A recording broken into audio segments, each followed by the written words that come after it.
Salam sejahtera bagi kita semua. Sebelumnya, perkenalkan nama saya Rika Suryanto Zaluhu, S akun MSI. Saya adalah salah satu dosen di Sekolah Tinggi Ilmu Ekonomi Bina Karya Tebing Tinggi dengan NIDN 0116099301. Pada kesempatan ini, perkenankan saya untuk menyampaikan pernyataan diri dosen dalam unjuk kerja Tridharma Perguruan Tinggi atau PDD UKTPT bidang pengajaran. Adapun tujuan pemaparan ini adalah sebagai salah satu syarat untuk mengikuti sertifikasi dosen pada tahun 2023. Pada kesempatan kali ini, saya akan memaparkan salah satu mata kuliah yang saya ampu, yaitu akuntansi manajemen. Akuntansi manajemen merupakan mata kuliah wajib prodi yang terdiri dari 3 SKS dan berada pada semester genap. Mata kuliah ini memiliki mata kuliah syarat, yaitu mata kuliah akuntansi biaya. Mata kuliah akuntansi manajemen membahas mengenai perilaku biaya, penentuan harga pokok produk, baik dengan metode full costing dan variable costing, maupun metode activity based costing. Penyusunan full accounting information dalam rangka penentuan harga jual, harga transfer, analisis biaya volume laba, analisis investasi, penyiapan informasi akuntansi pertanggungjawaban, serta balance scorecard. Adapun capaian pembelajaran lulusan dari mata kuliah ini, yaitu mahasiswa mampu melakukan perhitungan, penyajian dan analisis informasi akuntansi manajemen, serta mampu membuat laporan atau menyusun informasi untuk digunakan oleh manajer dalam perencanaan, pengendalian, dan pengambilan keputusan. Selanjutnya, saya akan menyampaikan materi kuliah yang akan dibahas dalam mata kuliah akuntansi manajemen ini. Dalam mata kuliah ini, terdapat 13 materi pokok yang akan disampaikan dalam 14 kali pertemuan. Materi yang pertama, perilaku biaya. Pada materi ini merupakan materi pengenalan bagi mahasiswa akan biaya-biaya yang timbul di dalam suatu perusahaan, misalnya biaya-biaya produksi dan biaya non-produksi. Jadi diharapkan dalam pembahasan ini mahasiswa dapat menjelaskan dan mengenali biaya-biaya menurut penggolongan-penggolongannya. Selanjutnya, materi penentuan harga pokok, metode full costing dan variable costing. Pada pembahasan materi ini, mahasiswa akan diajarkan dan diperkenalkan dengan metode full costing dan variable costing untuk menghitung dan atau menentukan harga pokok produksi. Jadi diharapkan dengan pembahasan ini mahasiswa dapat melakukan perhitungan harga pokok produksi dengan menggunakan kedua metode ini. Selanjutnya ada materi activity based costing. Materi ini juga merupakan materi yang masih berhubungan dengan materi sebelumnya, di mana activity based costing ini merupakan metode juga yang bisa digunakan atau metode yang digunakan untuk melakukan perhitungan harga pokok produksi. Nah, dengan metode ini maka diharapkan mahasiswa dapat melakukan perhitungan harga pokok produksi secara lebih akurat lagi. Selanjutnya ada penggunaan full accounting information dalam penentuan harga jual. Pada materi ini mahasiswa akan diperkenalkan dengan full accounting information atau informasi akuntansi penuh. Dalam hal ini mahasiswa akan mengenali dan mengidentifikasi serta menyusun full accounting information, di mana nantinya informasi tersebut akan digunakan dalam penentuan harga jual. Berikutnya ada materi penentuan harga transfer. Pada materi ini, mahasiswa akan belajar mengenai penentuan harga transfer. Dalam suatu perusahaan, terutama perusahaan yang memproduksi lebih dari 2 jenis produk, maka ada kemungkinan dalam perusahaan tersebut akan terjadi harga transfer. Nah, apabila misalnya di dalam perusahaan tersebut kedua departemen saling melakukan transaksi. Nah, dengan terjadinya transaksi antar departemen, maka tentu saja akan ada mekanisme harga transfer yang harus ditentukan. Nah, dalam materi ini mahasiswa akan diperkenalkan dengan harga transfer. Berikutnya ada informasi akuntansi diferensial. Pada materi ini juga mahasiswa akan melakukan analisis bagaimana menentukan satu pilihan terbaik dari beberapa opsi yang ada dengan menggunakan informasi akuntansi diferensial. Berikutnya ada analisis biaya volume laba, dan ada juga materi penggunaan informasi akuntansi diferensial dalam analisis investasi. Di dalam materi ini, mahasiswa nantinya akan diperkenalkan bagaimana memanfaatkan informasi akuntansi diferensial dalam menganalisis kelayakan suatu investasi. Berikutnya, informasi akuntansi pertanggungjawaban. Dan ada juga informasi akuntansi pertanggungjawaban dalam manajemen berbasis aktivitas. Selanjutnya, materi informasi akuntansi pertanggungjawaban dalam penyusunan anggaran. Kemudian pengukuran kinerja dan laporan manajemen, dan yang terakhir adalah balance scorecard. Diharapkan dalam materi ini nanti mahasiswa dapat melakukan penilaian kinerja perusahaan dan menyiapkan laporan-laporan untuk manajemen. Selanjutnya, metode pembelajaran yang digunakan dalam mata kuliah ini adalah metode sinkron atau metode perkuliahan tatap muka secara langsung, dan juga mengkombinasikan dengan metode asinkron, yaitu menggunakan media Google Classroom dan LMS milik STI Bina Karya untuk penyampaian materi perkuliahan dan tugas-tugas. Mata kuliah akuntansi manajemen ini memiliki dua penugasan utama di luar kuis dan latihan-latihan yang diberikan secara reguler. Tugas yang pertama adalah studi kasus akuntansi manajemen pada UMKM.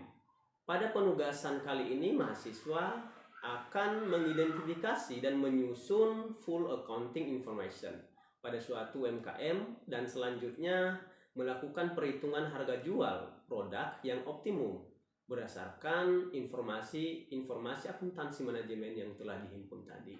Jadi pada penugasan ini mahasiswa akan turun ke lapangan, menemui usaha-usaha mikro dan menganalisis masalah-masalah yang berkaitan dengan full accounting information dan perhitungan harga jual. Berikutnya, tugas utama yang kedua adalah review jurnal.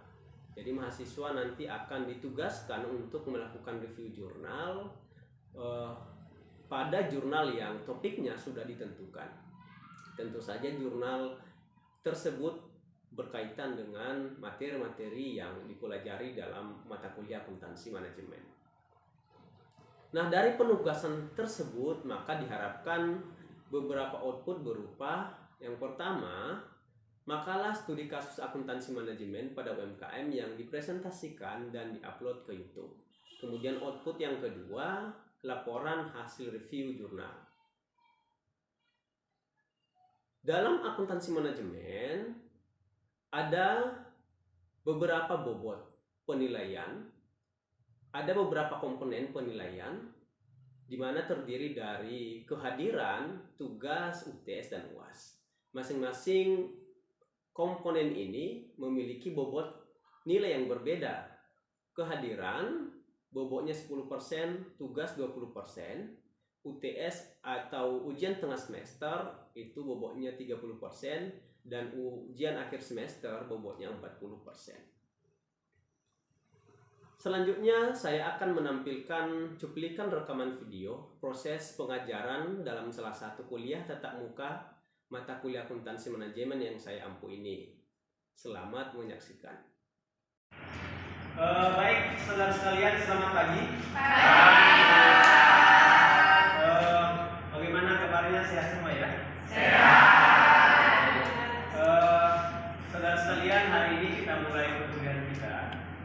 Kita lanjutkan materi pembelajaran kita, di mana di minggu sebelumnya kita sudah belajar tentang perhitungan harga pokok produksi, metode food costing dan real costing. Kita juga melakukan perhitungan dengan menggunakan metode EGC. Ya, saudara sekalian, hari ini kita lanjut ke pertemuan kelima, materi kelima, di mana pada pertemuan kali ini kita akan membahas topik yaitu penggunaan informasi akuntansi produk dalam penentuan harga jual. Ya, baik saudara sekalian, ini masih ada nanti kaitannya dengan topik-topik sebelumnya, khususnya pada perhitungan harga pokok produksi, metode full costing dan variable costing. Karena dalam menentukan harga jual, tentu terlebih dahulu kita harus menghitung dulu yang namanya harga pokok produksi. Ya, baik. Apa sih yang menjadi cita ya pada materi ini? Apa kemampuan yang diharapkan setelah saudara mengikuti perkuliahan ini? Saudara sekalian, ya, setelah mengikuti perkuliahan ini diharapkan saudara mampu menyusun informasi akuntansi ini dan melakukan perhitungan harga jual. Baik, kita langsung masuk aja saudara sekalian pada materinya. Nah, apa sih penentuan harga jual? Nah, penentuan harga jual ini merupakan penentuan harga jual produk atau jasa suatu organisasi yang pada umumnya dibuat untuk jangka pendek. Jadi penentuan harga jual ini merupakan kegiatan yang dilakukan perusahaan secara terus-menerus dan sifatnya jangka pendek. Ya. Di mana keputusan ini diperoleh dari kebijaksanaan penetapan harga jual, kemudian pemanfaatan kapasitas dan hubungan organisasi. Jadi dalam menentukan harga jual ini, perusahaan harus pertama ya melihat bagaimana tujuan organisasi. Orientasi organisasinya itu apa? Karena kan organisasi ini ada yang berorientasi pada laba, ada juga yang berorientasi non laba. Misalnya perusahaan-perusahaan atau instansi pemerintah misalnya, itu kan orientasinya bukan laba, tapi lebih ke pelayanan. Nah, kalau orientasinya laba, tentu perusahaan itu ya harus menentukan harga jual yang bisa memberikan laba atau keuntungan kepada perusahaan itu. Bagaimana sih harga jual itu? Menurut Akif, ya ada 3 faktor dasar pembatasan dalam penetapan harga jual. Yang pertama, ya, harga dasar atau harga minimal yang dibatasi oleh harga pokok produk. Nah, minggu lalu kita sudah mempelajari bagaimana menghitung harga pokok produk. Sekali lagi saya sampaikan bahwa itu sangat penting saudara sekalian. Ya, kita harus bisa menghitung harga pokok produk. Ada beberapa metode, ada 3 metode sebelumnya. Ada costing, variable costing, dan nah, itu harga pokok produksi ya. Harga pokok produk yang kita hitung itu menjadi batasan paling bawah dalam menentukan harga jual. Artinya, harga jual itu jangan kita buat di bawah harga pokok produksi. Ya. Itu batas paling rendahnya, yaitu harga pokok produk. Kemudian harga plafon atau harga maksimal yang dibatasi oleh pesaing dan dari produk serupa. Nah, untuk harga plafon ini harga produk yang sama dengan produk kita yang dijual oleh pesaing. Dalam hal ini, harga produk yang kita tetapkan jangan sampai melewati harga pokok harga jual dari pesaing. Nah, tentu saja ada akibatnya kalau misalnya harga produk kita lebih mahal dari pesaing, pasti tidak laku, ya, pasti produknya tidak laku di pasar. Kemudian ada poin yang ketiga. Maka yang ketiga itu adalah kemampuan pelanggan untuk membayar. Kita harus mengenal juga gitu, siapa konsumen kita, siapa pelanggan kita, pasar kita siapa itu. Perusahaan harus tahu itu. Karena kalau perusahaan tidak mengenal pasarnya dengan baik, itu pasti akan berpengaruh ke hal-hal seperti ini, terutama dalam harga jual. Dia tak tahu kemampuan konsumennya seperti apa. Jadi harus tahu dulu konsumen target pasar ini apakah kelas-kelas menengah, kelas atas, atau kelas bawah. Konsumen yang menggunakan produknya ini kelasnya di mana? Kelas menengah ke bawah atau kelas menengah atas? Jadi tahu dulu bagaimana kemampuan konsumen atau pelanggan baru ditentukan harga jual. Yang pastinya jangan sampai harga jual yang kita tetapkan itu dibuat dari kemampuan konsumen kita ya. Kalau dibuat dari kemampuan konsumen kita, jelas itu pertanyaan nggak bakalan terjual. Ya. Kemudian dari ketiga faktor itu tadi, ya Ya, maka dapat disimpulkan bahwa di antara harga dasar dan harga plafon untuk setiap produk terdapat harga optimum yang merupakan fungsi dari perbedaan produk dan kemampuan pelanggan untuk membayar. Nah, bagaimana perusahaan menentukan harga jual? Dia harus menentukan harga jual yang optimum, bukan maksimal ya, tapi optimum. Ya, harga yang optimum. Harga yang optimum ini adalah itu tadi tidak melebihi, tidak berada di bawah harga pokok, tidak melebihi harga bersaing dan sesuai dengan kemampuan pelanggan itulah. Jadi ini bagaimana kita menentukan harga optimum itulah yang menjadi pembahasan ini. Itu yang paling penting. Berapa sih harga optimum yang harus kita tentukan itu untuk suatu produk? Kemudian saudara sekalian, ada beberapa faktor yang mempengaruhi harga jual. Pertama adalah faktor internal dan ada juga faktor eksternal. Faktor internal perusahaan itu diantaranya biaya-biaya yang relevan, kemudian laba yang diinginkan dan juga perusahaan dan lain sebagainya. Jadi di sini pertama biaya-biaya yang relevan. Kita sebelumnya sudah membahas apa-apa saja biaya-biaya yang relevan. Yang pertama pasti biaya produksi, ya, dan kemudian biaya produksi juga. Nah, itu akan menjadi komponen dalam penentuan harga jual. Kemudian laba yang diinginkan perusahaan. Tentu saja perusahaan yang berorientasi pada laba pasti mereka menentukan berapa laba yang diinginkan untuk penjualan setiap produk. Ya, itu pasti. Dan itu akan menjadi komponen dalam penentuan harga jual. Oke. Jadi pertama kita hitung dulu harga pokok produk, baru kita tambahkan dengan laba yang diinginkan berapa persen gitu ya. Nah setelah itu itulah harga jual yang mau kita.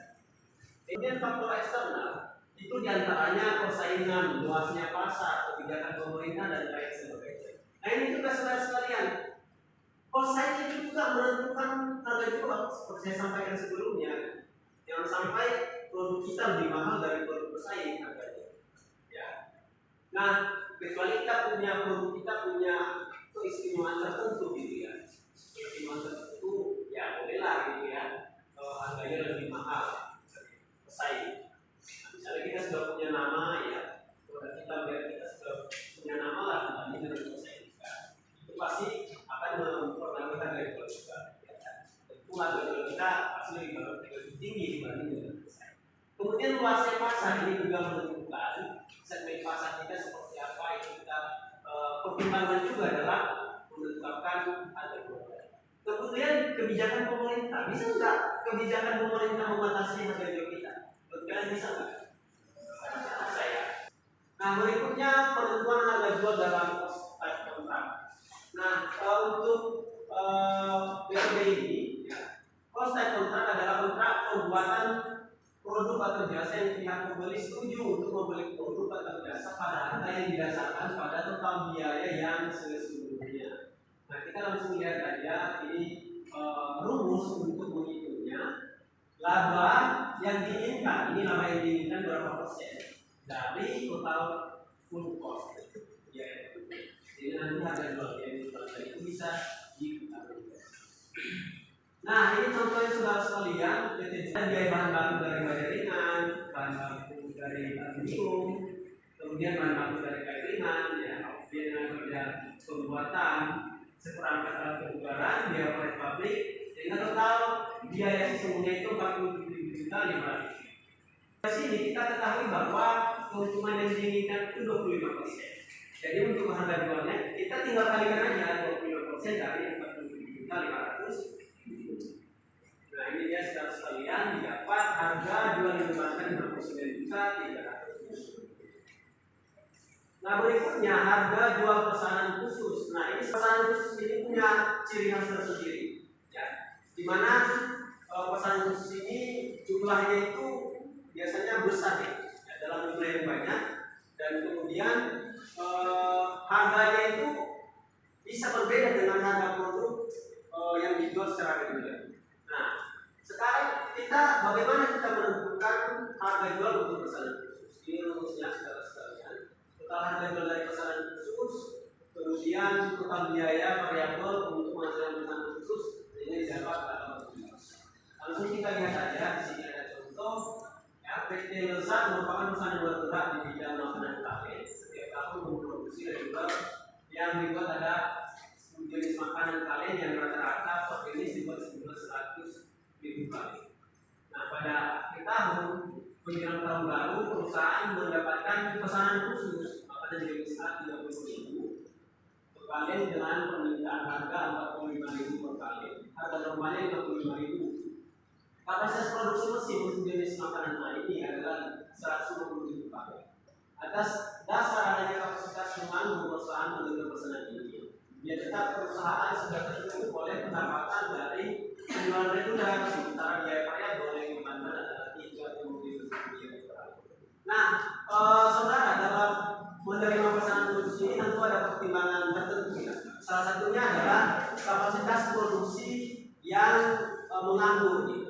Artinya ada mesin produksi yang menganggur, tidak bekerja secara maksimal, sehingga bisa digunakan untuk memproduksi produk pesanan ini tanpa mengganggu produksi yang regulernya.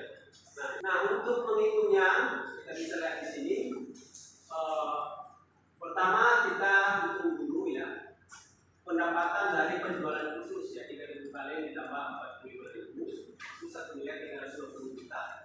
Kemudian biaya variabel untuk pesanan khusus 30.000 kaleng dikali 30.000 rupiah, kita biaya variabelnya 900 juta. Sehingga kalau ada 3 kontribusinya 400.000 juta rupiah.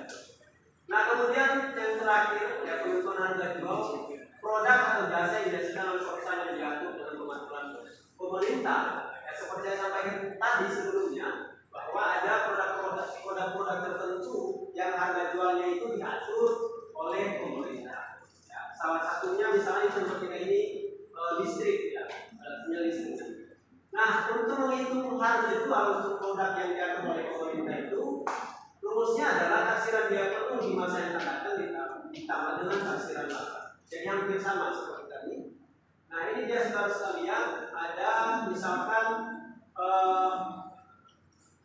untuk menghasilkan listrik perusahaan listrik negara memerlukan investasi dalam equipment sebesar antara 4 miliar 500 juta untuk pembelian mesin dan equipment serta modal kerja. Taksiran biaya produksi listrik pada volume produksi 100 juta kali tahun adalah ini dia saudara sekalian.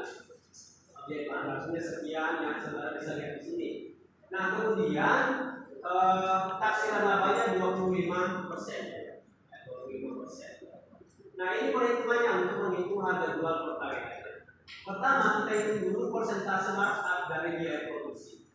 Kita hitung dulu sekali lagi, kita hitung dulu berapa persentase markup dari biaya produksi, berapa laba yang harus di markup gitu ya dari biaya produksi. Nah, caranya taksiran laba tadi sebelumnya 20%. Nah, kita hitung dulu markup itu 20% dari nilai investasi 4,5 M. Biaya non produksi tadi sudah diketahui 2,3 M dan total biaya tidak langsungnya 3 miliar 425 juta. Nah, kita itu persentase markup itu kita bagikan ya 3 miliar 425 juta dibagi 12 miliar 500 juta. 12 miliar 500 juta ini adalah taksiran biaya produksi. Nah, didapat markupnya itu sebesar 27,4%. 27,4%. Nah, baru kemudian kita hitung markupnya itu 27,4% dari 12,5 itu didapat 3 M 425 juta. Sehingga total harga jualnya adalah total biaya produksi sama dengan harga tadi. Itu total harga jualnya 15 M 925 juta. Nah, untuk per harinya kita balikkan total harga jual kita balikkan dengan volume produknya ada tadi 100 juta kalian. Sehingga dapat harga jual per harinya 159,5. Nah, sekalian kira-kira itu ya yang cara untuk menghitung harga jual produk untuk produk yang sudah diatur oleh pemerintah. Nah, saudara yang mau ditanyakan terkait materi ini, silakan kalau ada yang mau tanya dia silakan.